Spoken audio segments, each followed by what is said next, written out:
وذكر فإن الذكرى تنفع المؤمنين.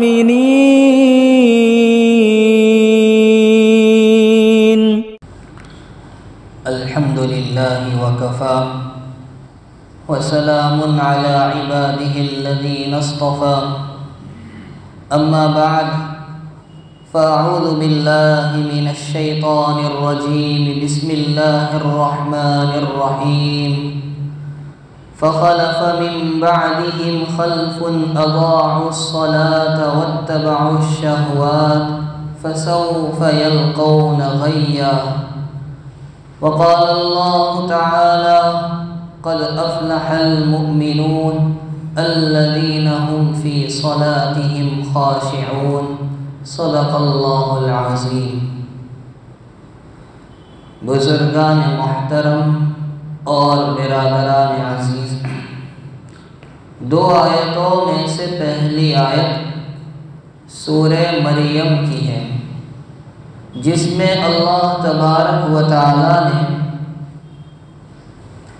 انبیاء کرام علیہم الصلاۃ والسلام کے برے جانشین لوگوں کا ذکر کیا ہے. سورہ مریم میں ابتدا میں کچھ نبیوں کا ذکر ہوا، جیسے حضرت یحییٰ علیہ السلام، حضرت زکریا علیہ السلام، حضرت عیسیٰ علیہ السلام، حضرت موسیٰ و ہارون علیہ السلام، حضرت اسماعیل علیہ السلام، حضرت ادریس علیہ السلام. ان نبیوں کا ذکر کرنے کے بعد رب العالمین فرماتے ہیں کہ ان کے جانے کے بعد کچھ برے جانشین آئے ان لوگوں کے. فخلف من بعدهم خلف، عربی زبان کی عجیب خصوصیت ہے خلف. لام کے جزم اور لام کے زبر دونوں سے پڑھا جاتا ہے، لیکن دونوں کے معنی میں زمین و آسمان کا فرق ہے. خلف اگر لام کے زبر کے ساتھ ہو تو مطلب ہوگا اچھے جانشین، اور لام کے جزم کے ساتھ ہو جیسا کہ اس آیت میں ہے تو مطلب ہوگا برے جانشین. تو فرمایا ان نبیوں کے بعد ان کے کچھ برے جانشین آئے، جن میں دو برائیاں تھیں.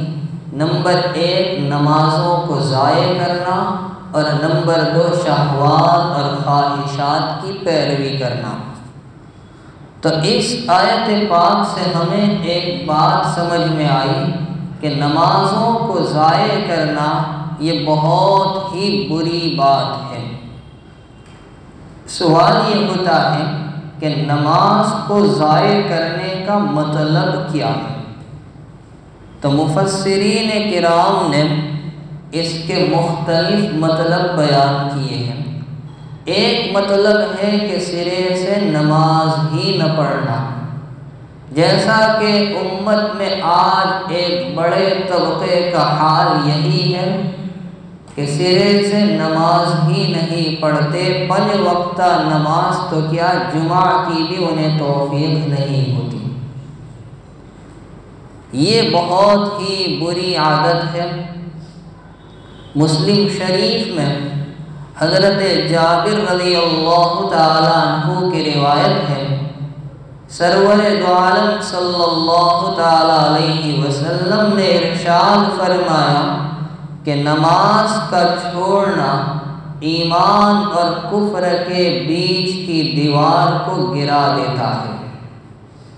معلوم ہوا ایمان اور کفر کے بیچ میں ایک دیوار ہے. نماز کو چھوڑنا اس دیوار کو گرا دیتا ہے، یعنی بندے مؤمن کو کفر سے ملا دیتا ہے.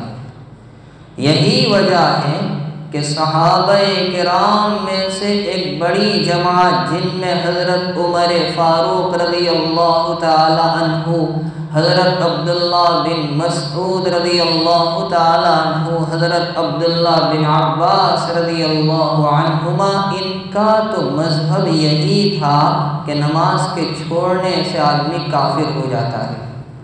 ائمہ میں سے امام احمد بن حنبل اور اسحاق بن راہوی، ان کا مذہب بھی یہی ہے کہ نماز کے جان بوجھ کر چھوڑ دینے سے بندہ کافر ہو جاتا ہے۔ حضرت امام مالک اور حضرت امام شافعی رحمۃ اللہ علیہما، ان دونوں حضرات کی رائے یہ ہے کہ نماز کے چھوڑنے سے بندہ کافر تو نہیں ہوتا، لیکن اس کی اس بری حرکت کے مناسب یہی ہے کہ اس کی گردن اڑا دی جائے۔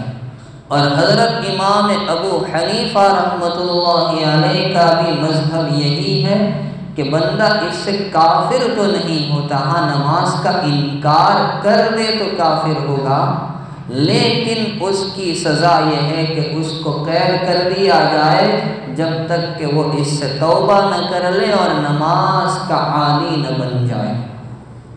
ایک اور روایت میں سرور دو عالم صلی اللہ علیہ وسلم فرماتے من ترک الصلاة متعمدا فقد کفر، جس نے جان بوجھ کر نماز چھوڑی اس نے کفر کیا۔ اور میں بتا چکا ہوں کہ ہمارے امام صاحب کے نزدیک ایسا آدمی کافر تو نہیں ہوتا، لیکن اس حدیث کے دو مطلب بیان کیے گئے۔ ایک مطلب یہ ہے کہ اس نے کافروں جیسا عمل کیا، اور دوسرا مطلب ہے کہ وہ کفر کے قریب ہو گیا نماز کے چھوڑنے کی وجہ سے۔ اسی طرح ایک روایت میں اللہ کے نبی علیہ الصلاۃ ارشاد فرماتے ہیں کہ وہ عہد جو ہمارے اور منافقوں کے درمیان ہے وہ نماز ہے، جس نے نماز کو چھوڑ دیا گویا وہ ایمان سے نکل کر منافقین میں شامل ہو جاتا ہے۔ حضرت ابو الدرداء رضی اللہ تعالیٰ عنہ کی روایت ابن ماجہ شریف میں ہے، وہ کہتے مجھ کو میرے خلیل سرکار دو عالم صلی اللہ علیہ وسلم نے جو نصیحتیں کی ان میں یہ بھی تھی کہ اللہ کے ساتھ کسی کو شریک نہ کرنا، چاہے تمہارے ٹکڑے ٹکڑے کر دیے جائے تم جلا دیے جاؤ، اور نماز کو مت چھوڑنا، جس نے نماز کو چھوڑ دی اللہ کا ذمہ اس سے نکل جاتا ہے۔ اسی طرح حضرت معاذ بن جبل رضی اللہ تعالیٰ عنہ کو پیغمبر خدا صلی اللہ علیہ وسلم نے جو 10 نصیحتیں کی تھی اس میں ایک نصیحت یہ بھی تھی کہ نماز کو ترک مت کرنا، جو نماز کو ترک کرے گا چھوڑے گا وہ اللہ کی ذمہ داری سے نکل جاتا ہے۔ اور ایک روایت جو نسائی شریف میں ہے، نبی کریم صلی اللہ علیہ وسلم ارشاد فرماتے ہیں جس کی ایک نماز فوت ہو گئی، جس کی ایک نماز فوت ہو گئی گویا اس کا گھر بار لوٹ لیا گیا۔ اور ایک روایت میں اللہ کے نبی علیہ السلام ارشاد فرماتے ہیں کہ جو نماز کی محافظت کرتا ہے تو وہ نماز اس کے لیے نور کا ذریعہ، حفاظت کا ذریعہ، برہان اور دلیل اور نجات کا ذریعہ بنتی ہے، اور جس نے نماز کو ترک کیا نہ اس کے لیے کوئی نور ہوگا نہ کوئی حجت و دلیل، اور اس کا حشر قارون، فرعون، حامان اور ابی بن خلف کے ساتھ ہوگا۔ یہاں ایک بات سمجھنی ہے کہ قارون، فرعون اور حامان یہ تینوں ایک ہی زمانے کے، اور ابی بن خلف یہ تو نبی کریم صلی اللہ علیہ وسلم کے دشمنوں میں تھا، اس کو کیوں ملایا گیا؟ اور اگر ملانا تھا تو ابو جہل کا ذکر کیا جاتا۔ تو وجہ علماء نے بتائی ہے کہ ابی بن خلف نبی کریم علیہ السلام کے دشمنوں میں بڑا دشمن تھا۔ کہتے اس نے ایک گھوڑا پال رکھا تھا اور کہا کرتا تھا اسی پر سوار ہو کر نعوذ باللہ محمد صلی اللہ علیہ وسلم کو قتل کروں گا۔ اللہ کے نبی علیہ السلام کو جب یہ بات پہنچی تو فرمایا انشاءاللہ میں ہی اس کو قتل کروں گا۔ اللہ کے نبی علیہ السلام کی سیرت اٹھا کر دیکھیں، پوری زندگی میں آپ کے ہاتھ سے ایک ہی آدمی مرا ہے، وہ یہی ہے۔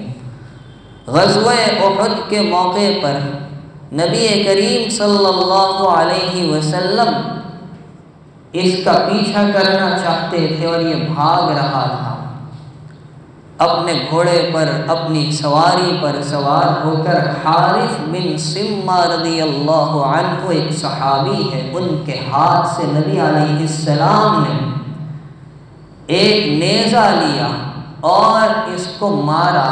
اس کی گردن پر ہلکی سی خراش آئی لیکن یہ لڑکتا ہوا گرا۔ لوگوں نے کہا کہ تو چیختا چلاتا ہے، معمولی سی خراش ہے اور اتنا شور مچا رہا ہے۔ کہنے لگا تمہیں کیا معلوم یہ زخم کس نے پہنچایا ہے؟ اگر اس کو پورے حجاز پر تقسیم کر دیا جائے تو سب کو ہلاک کر دے۔ چنانچہ مکہ مکرمہ پہنچنے سے پہلے ہی وہ راستے میں مر گیا۔ تو نماز کو ضائع کرنے کا ایک مطلب سرے سے نماز ہی نہ پڑھنا، دوسرا مطلب ہے نماز تو پڑھنا لیکن جماعت کو چھوڑ دینا، با جماعت نماز ادا نہ کرنا، تو یہ بھی اس میں شامل ہے۔ اسی لیے متعدد روایات میں با جماعت نماز کی ادائیگی کی اہمیت اور فضیلت بیان کی گئی۔ سرکار دو عالم صلی اللہ علیہ وسلم ارشاد فرماتے ہیں کہ جو اللہ کے منادی یعنی مؤذن کی اذان کی آواز سنے اور وہیں پر نماز ادا کر لے، با جماعت نماز ادا کرنے کے لیے مسجد میں نہ آئے، اگر اسے کوئی عذر نہ ہو تو اس کی وہ نماز جو گھر میں پڑی ہے وہ قبول نہ ہوگی۔ صحابہ نے پوچھا عذر کیا ہے؟ فرما دو چیزیں، بیماری اور خوف۔ ایک اور روایت میں اللہ کے نبی صلی اللہ تعالی علیہ وسلم ارشاد فرماتے ہیں ظلم ہے، سراسر ظلم ہے جو اللہ کے منادی کی آواز کو یعنی مؤذن کی اذان کی آواز کو سنتا ہے اور نماز کی ادائیگی کے لیے نہیں آتا۔ اللہ کے نبی علیہ السلام اس کو ظلم قرار دے رہے ہیں۔ اسی طرح نبی کریم صلی اللہ علیہ وسلم ارشاد فرماتے ہیں میرا جی چاہتا ہے کہ میں حکم دوں نماز کھڑی کرنے کا اور اپنی جگہ کسی کو نماز پڑھانے کا حکم دوں، اور پھر میں جاؤں ان لوگوں کے گھروں کو جلا دوں جو بغیر عذر کے جماعت میں شریک نہیں ہوتے۔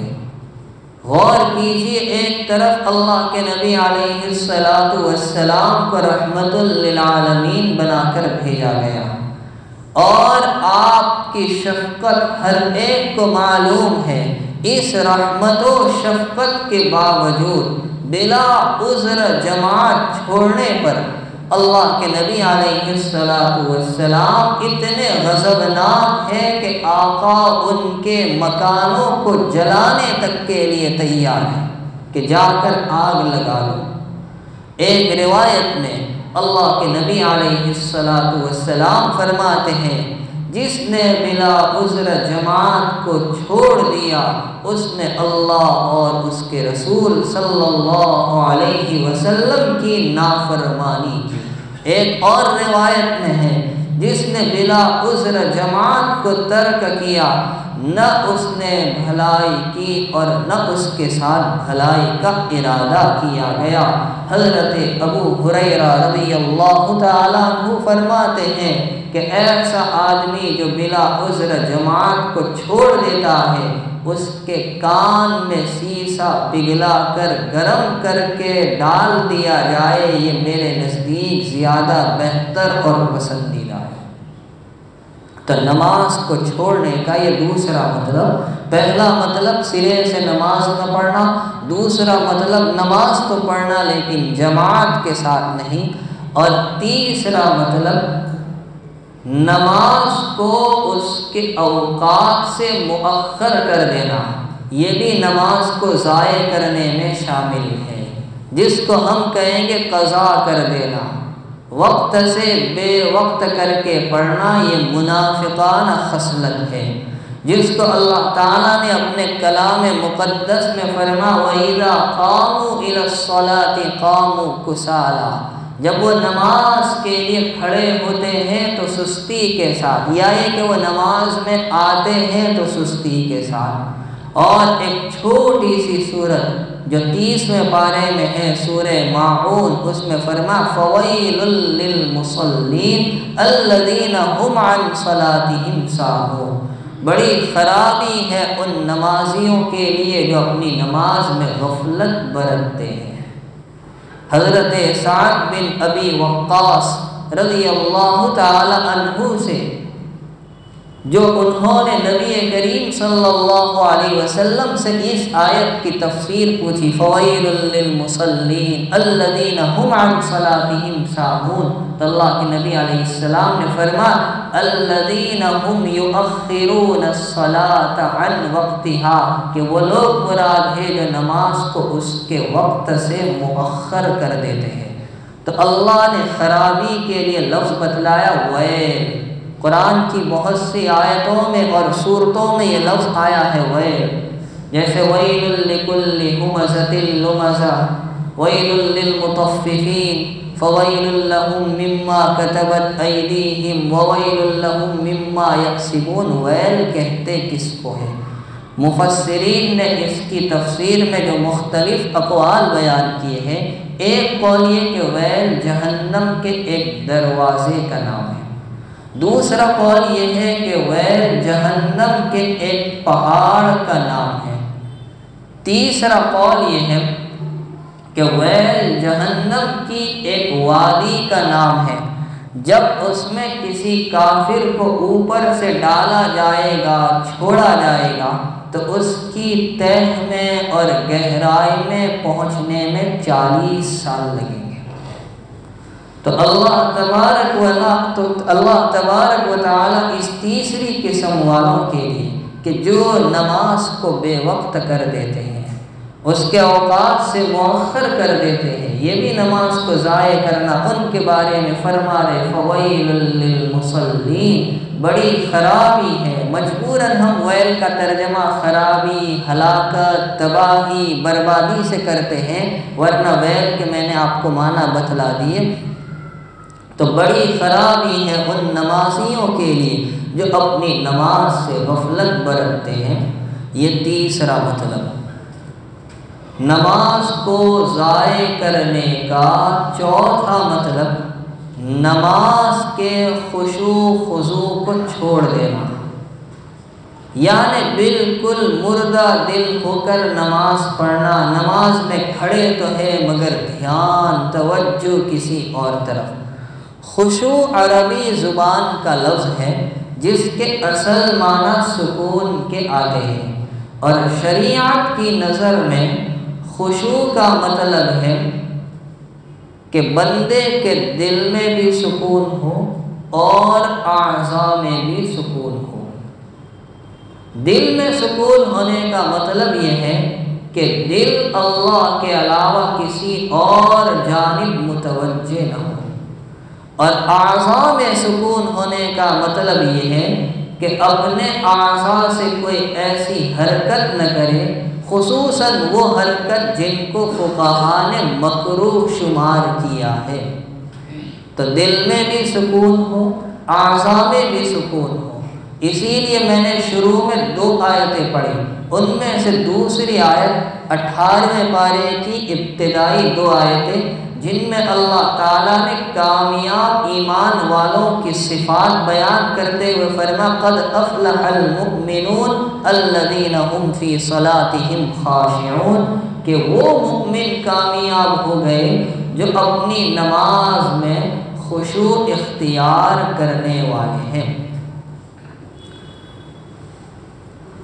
جناب رسول اکرم صلی اللہ علیہ وسلم کی زندگی کے آخری دور میں جبکہ آپ حجۃ الوداع سے بھی فارغ ہو کر مدینہ منورہ تشریف لے آئے اور آپ کی زندگی کے بس کچھ ایام باقی تھے، جبرائیل امین آپ کے پاس آئے تھے اور الگ شکل میں آئے تھے، اس سے پہلے کبھی ایسی شکل میں نہیں آئے تھے۔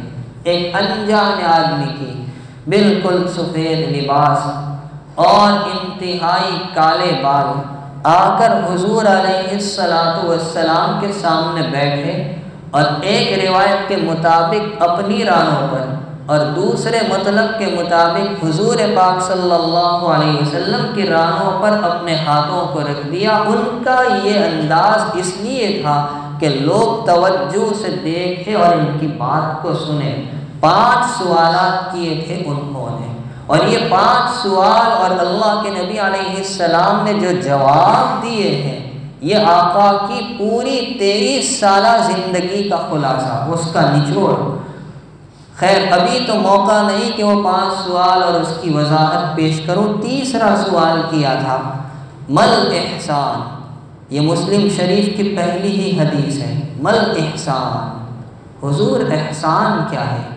فرمایا ان تعبد اللہ کأنک تراہ فإن لم تکن تراہ فإنہ یراک، کہ تم اللہ کی عبادت ایسے کرو جیسے تم اللہ کو دیکھ رہے ہو، اور اگر یہ کیفیت پیدا نہیں ہوتی تو کم از کم اتنا تو سوچ لو اللہ ہمیں دیکھ رہا ہے۔ اس کا نام ہے خشوع، کہ دل میں بھی سکون ہو، اعضاء میں بھی سکون ہو۔ میں نے پچھلے ہفتے ایک روایت سنائی تھی حضرت ابو ایوب انصاری رضی اللہ تعالی عنہ کی، کہ ایک صاحب آئے اللہ کے نبی علیہ السلام سے اور بڑا عجیب انداز میں پوچھتے ہیں کہ اللہ کے نبی مجھے نصیحت کرو، اور مختصر نصیحت کرنا، اذنی و اوجز۔ آقا نے 3 نصیحتیں کی۔ اس میں پہلی نصیحت کیا تھی؟ اذا قمت فی صلاتک فصل صلاة مودع، کہ جب تم نماز کے لیے کھڑے ہو تو رخصت کرنے والے یا رخصت ہونے والے کی نماز کی طرح، الوداعی نماز۔ اب اس کے 2 مطلب ہو سکتے ہیں۔ ایک مطلب میں نے پچھلے ہفتے بتایا تھا کہ الوداعی نماز کا مطلب یہ ہے کہ اگر کسی بندے کو پتہ چلے کہ میں جو نماز پڑھنے جا رہا ہوں یہ میری زندگی کی آخری نماز ہے اور اس کے بعد مجھے نماز کا موقع نہیں ملے گا، تو بتائیے اس کی نماز، ارے نماز تو چھوڑو، نماز سے پہلے اس کا وضو کتنا شاندار ہوگا۔ وضو کو اس کے فرائض، سنن، مستحبات، آداب کی رعایت کے ساتھ پھر جب نماز کے لیے آئے گا انتہائی سکون سے کھڑا ہوگا، پھر نماز کو اس کے شرائط، ارکان، واجبات، مستحبات ہر ایک کی رعایت کرتے ہوئے انتہائی سکون سے ادا کریں۔ ایک مطلب تو یہ کہ ایسی نماز پڑھو، اور دوسرا مطلب جو محدثین نے بڑا عجیب بیان کیا ہے کہ الوداعی نماز کا مطلب ہے کہ جب تم نماز کے لیے آؤ تو دنیا کی ساری چیزوں کو الوداع کر کے آؤ۔ الوداع کرنے کا مطلب ہے کہ نماز میں اپنے گھر میں کیا چل رہا ہے، دکان پر کون آ رہا ہے، کتنا حساب باقی ہے، یہ سارے خیالات کو الوداع کر کے آؤ، یہ ہے الوداعی نماز۔ خشوع کی 3 تفسیریں بیان کی گئی۔ ایک حضرت علی رضی اللہ تعالیٰ عنہ سے منقول ہے کہ آنکھوں سے دائیں بائیں نہ دیکھنے کا نام خشوع ہے۔ دوسری تفسیر حضرت مجاہد سے منقول ہے کہ نظر اور آواز کو پست رکھنے کا نام خشوع ہے۔ میں یہاں ایک بات بتا دوں، آواز کو پست رکھنے کا بہت سے لوگوں کو ہم دیکھتے ہیں امام کے پیچھے قرات کرتے ہیں، یہ مکروہ ہے، تحریمی ہے۔ ہمارے امام صاحب کے نزدیک امام ابو حنیفہ کا مسلک یہ زور ہو اثر ہو، چاہے امام زور سے قرات کرے چاہے آہستہ قرات کرے، امام کے پیچھے قرات کرنا مکروہ ہے، تحریمی، جو حرام کے قریب ہے، اس لیے کہ امام بنایا ہی گیا اس لیے کہ وہ قرات کرے۔ نماز میں دیکھ لیجئے ساری چیزیں جو امام کرتا ہے مقتدی بھی کرتا ہے، قول باندھنا امام بھی کرتا ہے، مقتدی بھی کرتا ہے، قیام امام بھی کرتا ہے، مقتدی بھی کرتا ہے، رکوع امام بھی کرتا ہے، مقتدی بھی کرتا ہے، سجدہ، جلسہ، رکوع سے کھڑے ہونا، بیٹھنا، سلام پھیرنا، ساری چیزیں جو امام کرتا ہے مقتدی بھی کرتا ہے، ایک قرات ہے۔ اگر وہ بھی مقتدی کرنے لگے تو امام اور مقتدی میں فرق کیا رہے گا؟ اس لیے امام صاحب کی رائے یہ ہے کہ امام کے پیچھے قرات نہ کی جائے۔ تو حضرت مجاہد سے یہی تفسیر منقول ہے، اور ویسے بھی قرآن کریم کہتا ہے وَإِذَا قُرِئَ الْقُرْآنُ فَاسْتَمِعُوا لَهُ وَأَنصِتُوا، جب قرآن پڑھا جائے تو چپ رہو اور خاموش رہو، اس کو سنو۔ تو حضرت مجاہد نے تفسیر بیان کی، خشوع کا مطلب ہے نظر اور آواز کو پست رکھنا۔ اور تیسری تفسیر جو حضرت عطا سے منقول ہے کہ اپنے دل سے، اپنی آنکھ سے اور دیگر اعضاء سے نہ کھیلنے کا نام خشوع ہے۔ جناب رسول اللہ صلی اللہ علیہ وسلم نے ایک صاحب کو دیکھا، وہ نماز ادا کر رہے ہیں اور پھر ان کی توجہ ہٹ گئی، تو فرمایا کہ اگر اس کے دل میں سکون ہوتا تو اس کے اعضاء میں بھی سکون ہوتا۔ معلوم ہوا بندہ جب تک نماز پڑھتا، یہ ایک حدیث کا بھی مفہوم ہے، اور خشوع کی رعایت کرتے ہوئے پڑھتا ہے تو اللہ کی توجہ رہتی ہے، اور جب وہ خشوع کو چھوڑ دیتا ہے تو اللہ رب العزت بھی اس کی جانب سے اپنی توجہ کو ہٹا لیتے ہیں۔ اور ایک روایت میں یہاں تک فرمایا میری امت میں سب سے پہلے اگر کوئی چیز اٹھائی جائے گی تو وہ نماز کا خشوع اٹھا لیا جائے گا۔ آج ہماری جو نماز ہے وہ بغیر خشوع کے ہی ہے۔ بہرحال نماز کو ضائع کرنے کے یہ 4 مطلب ہو سکتے: سرے سے نماز نہ پڑھنا، جماعت سے نہ پڑھنا، نماز کو اس کے اوقات سے مؤخر کر دینا، یا بغیر خشوع کے نماز پڑھنا۔ تو اللہ تعالیٰ نے سورہ مریم کی اس آیت میں کچھ نبیوں کا ذکر کرنے کے بعد فرمایا کہ جو ان کے برے جانشین آئے ان میں 2 باتیں تھیں، ایک خواہشات کی پیروی اور نمبر 2 نماز کو ضائع کرنا۔ اب ان لوگوں کا انجام کیا ہوگا؟ فرمایا فَسَوْفَ يَلْقَوْنَ غَيًّا، ان قریب یہ لوگ مقام غی میں ڈالے جائیں گے۔ غی کا کیا مطلب ہے؟ حضرت عبداللہ ابن مسعود رضی اللہ تعالیٰ عنہ فرماتے ہیں کہ غی جہنم کے ایک غار کا نام ہے جس سے جہنم بھی پناہ چاہتی ہے، اور دوسرا مطلب یہ ہے کہ غی جہنم کے ایک غار کا نام ہے جس میں سارے عذابات جمع کیے گئے، اس کو تیار کی اللہ نے ایسے زناکاروں کے لیے جو اپنی حرکت سے باز نہیں آتے، ایسے سود خوروں کے لیے جو اپنی حرکت سے باز نہیں آتے، ایسے شرابیوں سے جو توبہ نہیں کرتے، ان لوگوں کے لیے جو ماں باپ کی نافرمانی کرتے ہیں، اور اس عورت کے لیے جو پرائے کے بچے کو شوہر کا بچہ قرار دیتی ہے۔ تو ایسی غار اور وادی میں جہاں سارے عذابات جمع ہیں، اللہ تعالیٰ بے نمازیوں کو، نماز ضائع کرنے والوں کو ڈال دیں گے۔ رب العالمین ہم سب کی حفاظت فرمائے اور ہمیں مرتے دم تک نماز کی حفاظت کی توفیق عطا فرمائے، نمازوں کا عادی اور پابند بنائے، اس میں ہونے والی غفلتوں سے ہم سب کی حفاظت کرے۔ آمین۔ وآخر دعوانا الحمد للہ رب العالمین۔